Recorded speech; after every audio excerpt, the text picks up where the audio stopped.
Il est brillant, il est audacieux, il est le visage de l'une des émissions les plus appréciées de HGTV, My Lottery Dream Home. Mais derrière les tatouages colorés et le sourire caractéristique se cache une histoire de vie bien plus sombre que prévu. On voit David Bramstad faire visiter des maisons de luxe à des gagnants de loterie dans des manoirs à plusieurs millions de dollars. Son énergie contagieuse illumine chaque pièce. Mais ce que vous ne voyez pas, ce sont les cicatrices qu'il porte depuis l'enfance, la tragédie qui a façonné l'homme derrière les projecteurs. Dans cette histoire, vous découvrirez non seulement la vérité choquante sur la vie tragique de David Bramstad, mais aussi comment il a transformé cette douleur objectif et pourquoi son voyage des ténèbres à la lumière est plus important aujourd'hui que jamais. Un garçon qui ne trouvait pas sa place. Ayant grandi à Cocado, dans le Minnesota, l'enfance de David Bramstad a été une leçon de survie. Né dans une famille chrétienne conservatrice, le jeune David a rapidement appris qu'être différent avait un prix qu'il paierait dans l'isolement, la moquerie et l'humiliation quotidienne.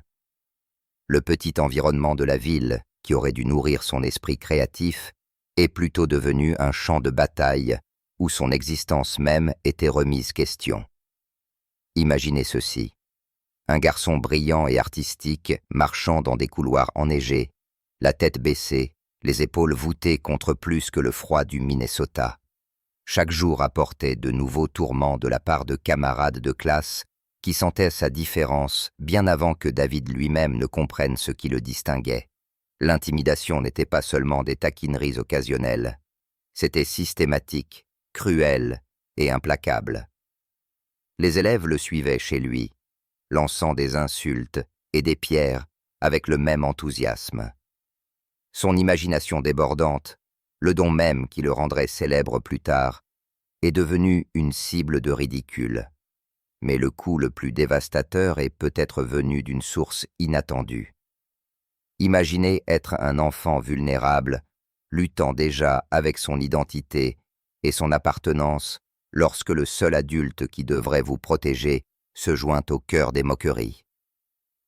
Pendant la pause déjeuner, alors que David était assis seul à la cafétéria de l'école, le directeur s'est approché, non pas pour offrir du réconfort ou une intervention, mais pour l'humilier publiquement devant les autres élèves. La figure d'autorité censée protéger les enfants est plutôt devenue un autre bourreau, riant aux dépens de David, pendant que ses camarades de classe regardaient et apprenaient que ce genre de cruauté était acceptable, voire encouragé. Les cicatrices émotionnelles de ces expériences étaient plus profondes que les blessures superficielles. David a appris à compartimenter sa douleur, développant des mécanismes de survie qui lui serviraient tout au long de sa vie. L'art est devenu son sanctuaire, un endroit où les couleurs ne pouvaient pas être fausses, où la créativité était célébrée plutôt que moquée. Pendant que les autres enfants jouaient dehors, David se retirait dans des mondes de design et d'imagination, construisant une force intérieure grâce à l'expression extérieure. Ses parents, chrétiens dévots avec des valeurs traditionnelles, ignoraient en grande partie la torture quotidienne que leur fils endurait. La déconnexion entre sa vie familiale et la réalité scolaire a créé des couches supplémentaires d'isolement. David ne pouvait pas partager ses difficultés sans risquer un nouveau rejet de la part des personnes dont il avait désespérément besoin d'amour. Cette première leçon sur la façon de cacher la douleur deviendrait un schéma qui le suivrait à l'âge adulte. La tragédie de l'enfance de David n'était pas seulement l'intimidation elle-même, mais la profonde solitude qui l'accompagnait. Les autres enfants avaient des amis, des alliés, quelqu'un avec qui s'asseoir au déjeuner ou rentrer à la maison après l'école. David avait son carnet de croquis et des rêves d'évasion. Il a appris à trouver la beauté dans la solitude, la force dans le silence et l'espoir dans la conviction que quelque part, au-delà des frontières de Cocado, il existait un monde où être différent était un cadeau et non une malédiction. Ces expériences formatrices ont semé les graines d'une résilience qui allait plus tard s'épanouir dans l'homme compatissant et compréhensif que des millions de personnes aimeraient dans My Lottery Dream Home. Le secret qu'il ne pouvait pas partager. Alors que David traversait son adolescence, une compréhension plus profonde de sa différence a émergé. Une compréhension qui allait compliquer son existence, déjà difficile, d'une manière qu'il n'avait jamais anticipée. La réalisation qu'il était gay a frappé comme un coup de foudre dans une famille et une communauté, où de telles vérités n'étaient pas seulement découragées, mais considérées comme pécheresses. Il ne s'agissait pas simplement d'orientation sexuelle. Il s'agissait d'une identité fondamentale dans un monde qui n'offrait aucun espace sûr pour de telles révélations. Le poids de ce secret est devenu un compagnon constant, plus lourd que n'importe quel manuel qu'il portait classe. Chaque dimanche à l'église, chaque conversation de dîner famille, chaque interaction avec ses parents chrétiens conservateurs renforçait le message que son moi authentique était inacceptable. Le cœur même de ce qu'il était devenu quelque chose de honteux, quelque chose à cacher à tout prix. Alors que ses pères s'inquiétaient de l'acné et de l'algèbre, David était aux prises avec des questions existentielles qui menaçaient de détruire son estime de soi. Il est devenu un maître de l'art de la performance, mais pas le genre qui le rendrait célèbre plus tard. C'était l'art de la mascarade hétérosexuelle, riant aux bonnes blagues, montrant de l'intérêt pour les filles, pour lesquelles il ne ressentait rien, et surveillant attentivement chaque geste, chaque inflexion, chaque moment d'expression de soi, pour des signes qui pourraient trahir sa vérité. L'énergie requise pour cette vigilance constante était épuisante, laissant peu de place au développement naturel qui devrait définir l'adolescence. La honte intériorisée grandissait comme un cancer, se nourrissant d'une rhétorique religieuse qui dépeignait ses sentiments naturels comme aberrants et mauvais. David s'est surpris à prier pour un changement, à marchander avec Dieu pour qu'il le rende normal, pour réparer ce qui était brisé lui. L'ironie était dévastatrice. La même sensibilité créative qui rendait son travail de conception si convaincant était inextricablement liée à l'identité qu'il essayait désespérément de supprimer. Il ne pouvait pas célébrer une partie de lui-même sans reconnaître l'autre. Le design et l'art sont devenus plus qu'une évasion. Ils sont devenus la seule expression authentique à sa disposition. À travers les palettes de couleurs et les arrangements spatiaux, David pouvait canaliser des émotions et des vérités qui n'avaient pas d'autre exutoire. Sa chambre est devenue une toile d'expression de soi, soigneusement organisée pour faire allusion à sa nature artistique sans trop révéler de son monde intérieur. Les amis sont restés à distance, non pas parce que David était antisocial, mais parce que la véritable amitié exigeait un niveau d'honnêteté qu'il ne pouvait pas se permettre. Les relations superficielles sont devenues sa spécialité. Assez amical pour éviter les soupçons, assez distant pour garder ses secrets. L'ironie tragique était que sa chaleur et son charisme naturel, les qualités mêmes qui feraient de lui une personnalité de télévision adorée plus tard, étaient soigneusement rationnés et contrôlés. Le coup psychologique de cette double vie s'est manifesté de manière à la fois subtile et profonde. David a connu des périodes de profonde mélancolie, des moments où le poids du simulacre devenait presque insupportable. Il se demandait s'il passerait toute sa vie à se cacher, si le bonheur authentique était même possible pour quelqu'un comme lui. L'avenir s'étendait devant lui comme une performance sans fin, sans entr'acte, sans coulisses, où il pouvait laisser tomber le rôle et simplement être lui-même. Pourtant, même dans ces moments les plus sombres, quelque chose David refusait de se briser complètement. Peut-être était-ce la même résilience forgée dans ses couloirs d'école, ou peut-être était-ce une compréhension intuitive que sa situation actuelle était temporaire. Sa vision artistique a commencé à s'étendre au-delà de la simple décoration pour devenir quelque chose de plus profond.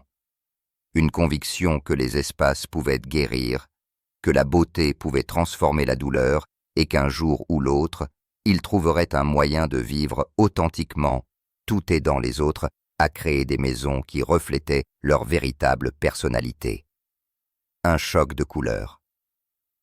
L'université aurait dû être la libération de David, une chance de se réinventer loin de l'environnement étouffant de la petite ville du Minnesota. Au lieu de cela, elle est devenue le cadre de l'une des périodes les plus difficiles de sa vie, où le poids accumulé de plusieurs années passées à se cacher a finalement fait des ravages. Bien qu'il ait obtenu son diplôme de l'Art Institute de Fort Lauderdale, David s'est retrouvé mal préparé au règlement de comptes émotionnels qui l'attendait au début de l'âge adulte. La transition d'une vie académique structurée au monde incertain de l'art professionnel a frappé David comme un coup de massue. Sans les rythmes familiers de l'école pour l'ancrer, sans des attentes externes claires à satisfaire, il s'est retrouvé face à face avec des questions qu'il évitait depuis des années. Qui était-il au-delà de la performance? Que voulait-il réellement de la vie? Et, peut-être le plus effrayant de tous, était-il assez fort pour vivre authentiquement dans un monde qui lui avait déjà montré tant de rejets? La dépression s'est abattue sur David comme une lourde couverture, étouffant les couleurs vibrantes qui avaient toujours été son langage d'espoir.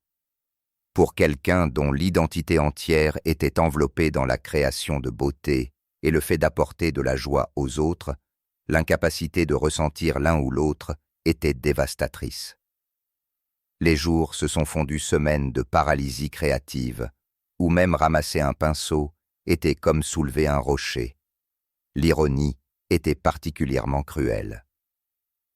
Voici un homme dont l'avenir impliquerait d'aider les gagnants de loterie à transformer leurs rêves de maison les plus fous réalités.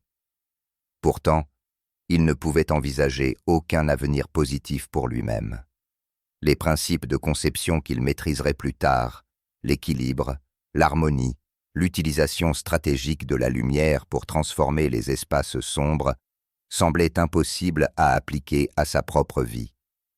Il se noyait dans l'obscurité émotionnelle, tout possédant tous les outils nécessaires pour créer l'illumination. Les difficultés financières ont aggravé les difficultés psychologiques. Les carrières artistiques offrent rarement des chèques de paie réguliers, et David s'est retrouvé à accepter divers emplois juste pour survivre, dont aucun ne semblait correspondre à sa vocation créative. Chaque jour passé dans un travail qui ne l'épanouissait pas était comme une autre trahison de son moi authentique. La déconnexion entre ses rêves artistiques et la réalité banale est devenue une autre source de conflit interne, alimentant la dépression qui le consumait déjà. Le plus dévastateur était peut-être l'isolement qui accompagnait cette période. David n'avait jamais vraiment appris à nouer des relations profondes et honnêtes, et la dépression a rendu le défi encore plus insurmontable. Il a vu ses pairs s'installer dans des carrières et des relations alors qu'il se sentait suspendu dans l'ambre émotionnel, incapable d'avancer, mais peu disposé à revenir arrière. Les compétences sociales qui feraient de lui un animateur de télévision naturel, plus tard étaient enfouies sous des couches de doute de soi et de désespoir. Au cours de cette période, David a vécu ce que beaucoup reconnaîtraient plus tard comme une longue nuit noire de l'âme. Chaque matin apportait la même question. Quel était l'intérêt de continuer? Sa vision artistique lui semblait dénuée de sens, ses relations personnelles superficielles, son avenir incertain. L'enfant victime d'intimidation qui avait survécu grâce à la créativité constatait maintenant que même son art lui semblait creux et sans but.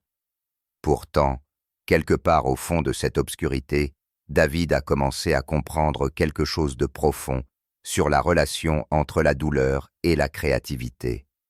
La même sensibilité qui le rendait vulnérable à la dépression lui donnait également une capacité presque surnaturelle à comprendre la couleur, l'espace et l'atmosphère émotionnelle. Sa souffrance n'était pas séparée de son don, elle faisait partie intégrante. Les maisons qu'il concevrait plus tard seraient imprégnées d'une compréhension de la façon dont les espaces pouvaient guérir parce qu'il avait vécu dans des espaces émotionnels qu'il avait presque détruits. Lentement, progressivement, David a commencé à sortir de cet abîme émotionnel, non pas par une révélation spectaculaire, mais par le travail quotidien et patient de choisir de continuer. Il a commencé petit, esquissant à nouveau, acceptant des projets de conception mineurs, se permettant d'imaginer que peut-être, juste peut-être, il y avait une place dans le monde pour quelqu'un d'exactement comme lui. Ces étapes hésitantes vers la guérison finiraient par le mener à des opportunités qu'il ne pouvait pas encore imaginer. Mais d'abord, il devait croire que son histoire n'était pas terminée. Elle ne faisait que commencer. Amour et poursuite judiciaire. Juste au moment où David Bromstad commençait à trouver ses marques dans sa carrière et sa vie personnelle, une relation est entrée dans son monde qui allait finalement devenir à la fois sa plus grande joie et sa tragédie la plus publique. Pendant 10 ans, David a vécu ce qu'il pensait être un amour durable, un partenariat qui semblait valider son cheminement vers l'authenticité et l'acceptation. Mais l'amour, comme David l'apprendrait de la manière la plus douloureuse possible, ne garantit pas toujours des fins heureuses. La relation avec Jeffrey Glasso a commencé au début du succès télévisuel de David, alors que son étoile montait et que son avenir semblait illimité. Pour quelqu'un qui avait passé la majeure partie de sa vie à cacher son vrai moi, trouver l'amour ressemblait à la pièce finale d'un puzzle qui avait pris des décennies à compléter. Son partenaire comprenait l'industrie du divertissement, partageait son appréciation du luxe et de la beauté et semblait accepter toutes les complexités liées au fait d'aimer quelqu'un dont l'enfance avait été marquée par un rejet aussi profond. Pendant des années, ils ont bâti une vie ensemble qui reflétait la confiance et le succès croissant de David. Leur relation n'était pas seulement romantique, elle était créative et professionnelle, entremêlant leurs liens personnels avec des intérêts commerciaux communs et des choix de style de vie. David, qui avait toujours été généreux à l'excès, a ouvert son cœur et son portefeuille, croyant qu'un véritable partenariat signifiait tout partager sans réserve ni protection.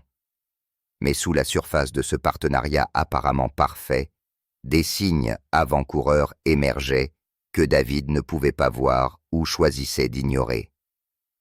Les frontières financières sont devenues floues, les arrangements commerciaux se sont compliqués, et ce que David percevait comme de l'amour et de la générosité a peut-être été perçu différemment par son partenaire. Les qualités mêmes qui ont fait de David une personnalité de télévision adorée, son ouverture, sa confiance, sa volonté de donner librement, l'ont rendu vulnérable à l'exploitation. La fin n'est pas venue avec une rupture tranquille, mais avec des documents juridiques et des accusations publiques qui allaient ébranler David jusqu'au plus profond de lui-même. 2015, son ancien partenaire a déposé une plainte qui dépeignait David sous les termes les plus sombres possibles, alléguant des problèmes de dépendance, des irrégularités financières et un comportement trompeur. Pour quelqu'un qui avait bâti sa carrière sur l'authenticité et la joie, ces accusations ressemblaient à un assassinat de personnage sur une scène publique.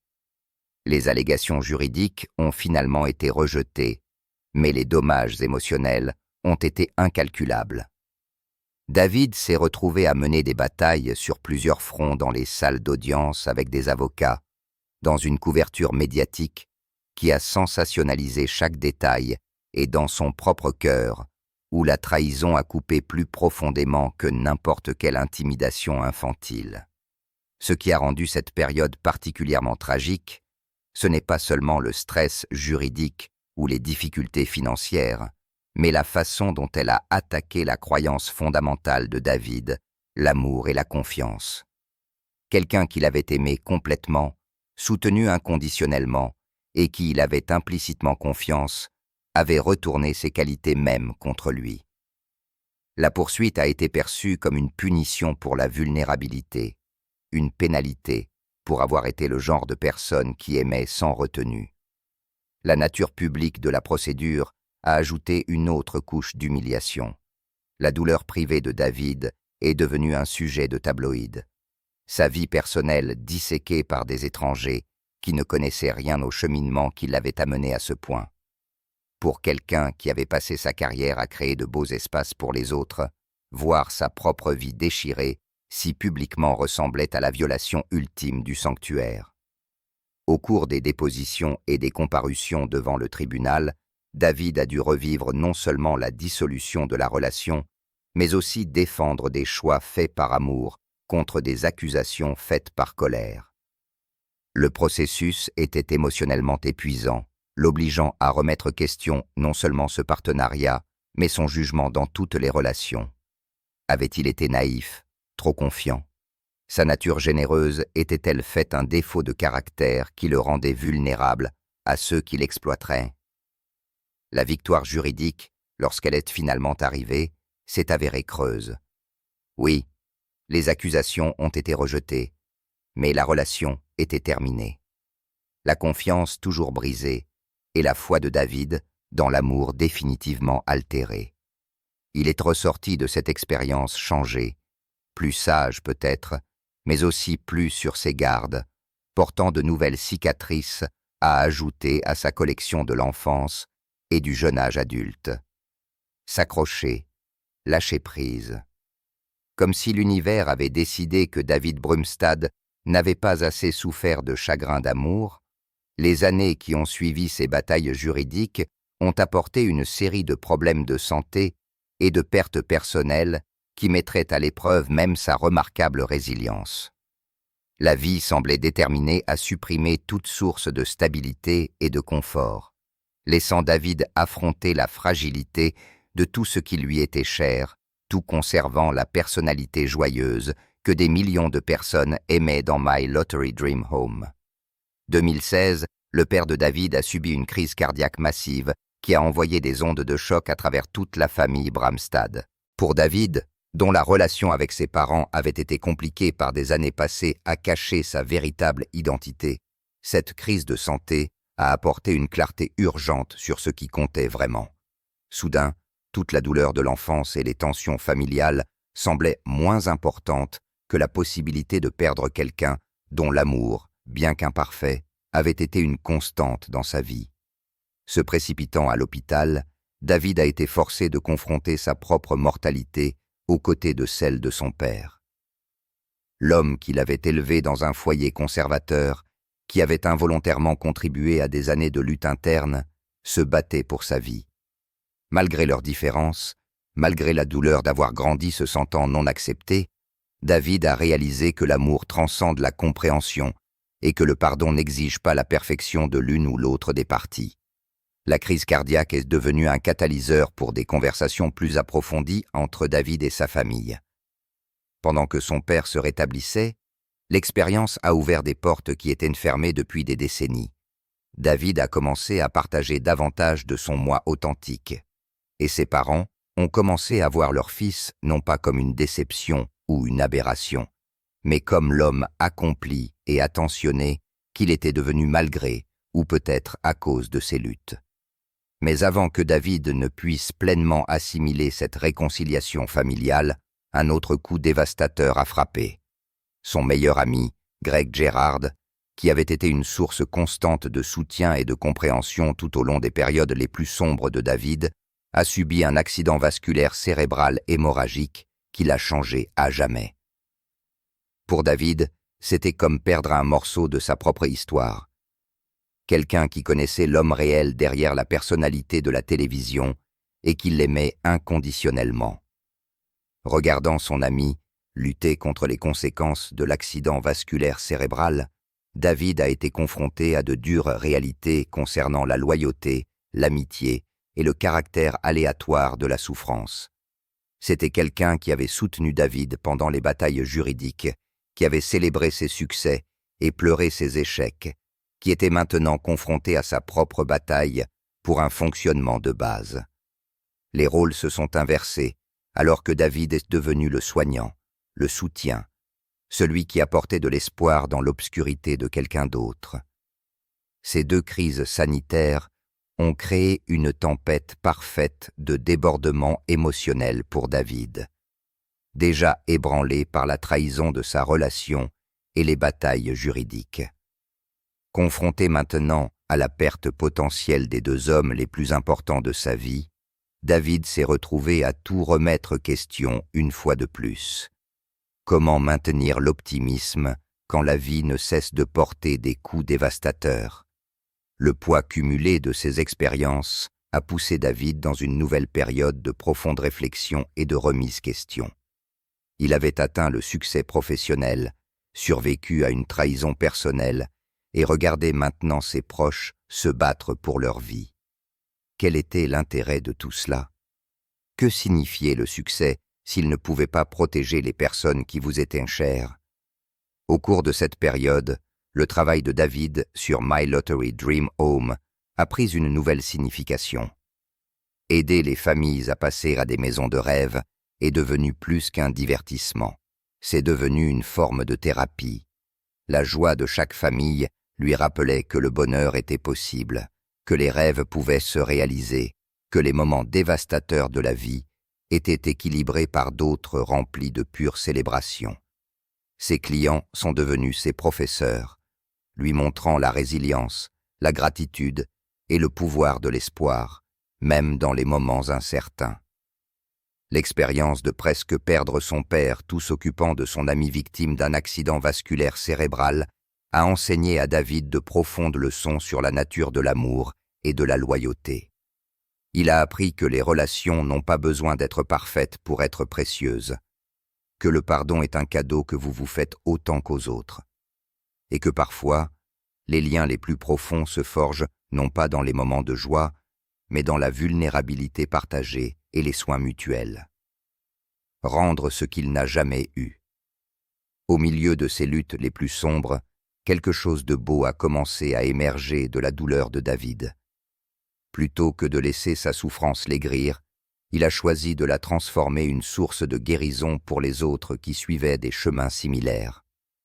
2013, il a fait un don important de plus de 5 000 $ pour soutenir les jeunes LGBTQ+, qui étaient victimes d'intimidation dans les écoles parce qu'il était passé par là, avait vécu ce cauchemar et comprenait l'impact dévastateur. Il ne pouvait pas revenir arrière et changer ce qui lui était arrivé, mais il pouvait s'assurer que quelqu'un d'autre n'ait pas à souffrir seul. Ce n'était pas seulement de la charité, c'était un acte de profond courage de la part de quelqu'un qui savait de première main ce que signifiait se sentir abandonné par les systèmes mêmes censés protéger les enfants.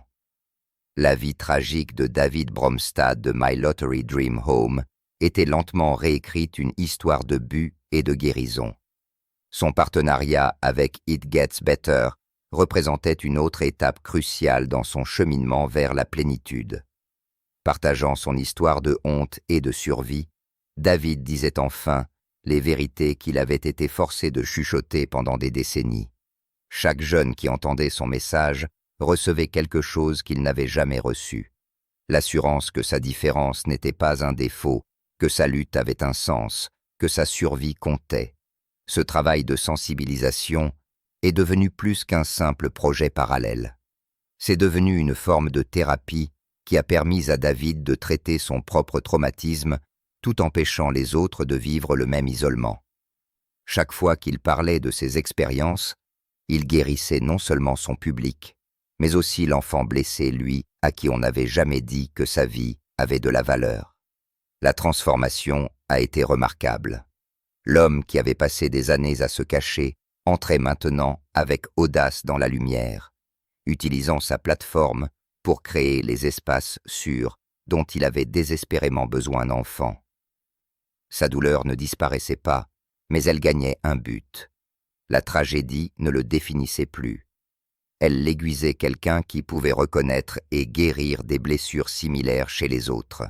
Grâce à ce travail, David a découvert que sa plus grande faiblesse pouvait devenir sa plus grande force. La sensibilité qui le rendait vulnérable à l'intimidation le rendait également particulièrement qualifié pour comprendre et aider les autres confrontés à des luttes similaires. Son histoire devenait moins axée sur ce qui lui était arrivé et plus sur ce qu'il avait choisi de faire avec ce qui lui était arrivé. La vie de David Brumstad a été choquante, mais pas à cause d'un scandale ou d'une controverse. Elle a été choquante raison de la force extraordinaire qu'il a fallu pour continuer à se montrer avec joie lorsque la vie lui a donné toutes les raisons de ne pas le faire. La vie tragique de David Brumstad de My Lottery Dream Home n'est finalement pas une histoire de tragédie du tout.